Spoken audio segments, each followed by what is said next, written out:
Welcome to today's Explainer, where we're jumping right into the monumental events of 1777 to see exactly how a single clash totally changed the course of history. We're talking, of course, about the Battle of Saratoga. Now, if you're a history buff, you already know the odds were ridiculously stacked against the colonial forces. I mean, it was a classic David versus Goliath scenario. But it's crazy to think about just how close this whole American experiment came to completely collapsing before it ever really got off the ground. So, how did one battle literally save America? It's a staggering question, right? But it perfectly sets the stage for the massive do-or-die stakes of the Revolutionary War at that moment. The Continental Army was stretched incredibly thin, resources were practically non-existent, and one wrong strategic move meant the entire rebellion could be permanently crushed by the British Crown. Now let's dive into the full story. All right, Part 1.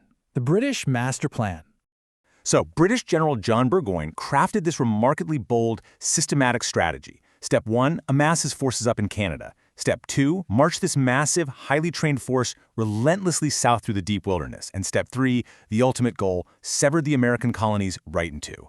And just to give you a quick idea of the sheer British hubris here, Burgoyne, who is actually nicknamed Gentleman Johnny, traveled with dozens of wagons just for his personal wardrobe and his champagne. As you can guess, that made marching through the rough wilderness a total logistical nightmare. But his strategy was simple and ruthless. Divide and conquer. It's one of the oldest and most effective military tactics in human history for a reason. If Burgoyne could successfully split the colonies, the American forces wouldn't be able to communicate, they couldn't share crucial supplies, and they definitely couldn't send reinforcements to one another. The very lifeblood of the American Revolution would be choked out, and the uprising would for sure be crushed entirely. Let's see how the Americans responded in Part 2, The Trap at Saratoga. Picture the timeline here. In the spring of 1777, Burgoyne begins his very confident march down from Canada. By the summer, his forces are trekking southward, deep into New York territory. But, the terrain is absolutely brutal, his supply lines are stretching dangerously thin, and the American forces, well, they didn't just fall back in a panic, they were strategically closing the net. By the fall, the entire situation drastically flips. Burgoyne is no longer marching triumphantly, his advance is completely halted, and he suddenly finds himself surrounded near Saratoga. Encircled in New York, the American forces had successfully boxed in General Burgoyne's troops. They used the dense, unfamiliar landscape totally to their advantage, literally felling giant trees to block the roads and harassing the British columns at every single turn. By the time the British actually reached Saratoga, they were completely exhausted, super low on supplies, and suddenly staring down a coordinated, dug-in American force that absolutely refused to let them pass. Which brings us right to Part 3, a stunning surrender. The unthinkable happens. Total surrender. Trapped in the New York wilderness, completely outmaneuvered, and with zero hope of reinforcements coming to save the day, General Burgoyne was forced to do the unimaginable. He yielded to the American forces. The mighty, highly disciplined British military machine was effectively stopped dead in its tracks and defeated by a scrappy army of colonists. Now, the absolutely crucial takeaway here is that this wasn't just some minor skirmish, or a tactical retreat, or a temporary setback. We are talking about one entire British army being forced to lay down its weapons. When news of this surrender reached Europe, it sent absolute shockwaves across the globe. Literally nobody expected the Continental Army to pull off a capture of this immense scale.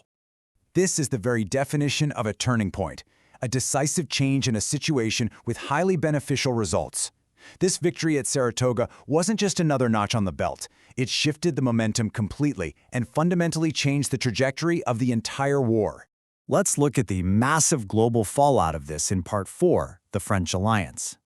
The aftermath of Saratoga really achieved three vital things for the Americans. First off, it delivered a huge, desperately needed boost to their morale. The troops finally had concrete proof that their cause wasn't a lost one. Second, it proved America could actually win major conventional battles against a global superpower. And third, and this is the absolute game changer, it convinced France to formally support the Americans. You see, France had been quietly watching from the sidelines, waiting to see if this rebellion was actually a viable investment. Saratoga was exactly the proof they were looking for.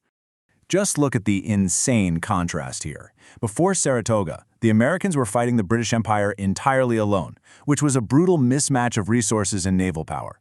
But after Saratoga, they are suddenly backed by the formidable power of France. Securing French financial, military, and naval support completely changed the game. It shifted the balance of power permanently in America's favor, turning what was a localized rebellion into a massive global conflict for the British. As we wrap up today's explainer, I want to leave you with a really provocative thought to chew on. What if General Burgoyne had actually successfully split the colonies? What if that brilliant trap at Saratoga had failed? It is entirely possible that the United States as we know it today simply would not exist. It's fascinating, isn't it, to realize just how fragile this monumental victory truly was, and how one single, decisive encirclement out in the woods of New York ended up changing human history forever. Thanks so much for tuning in, and keep questioning the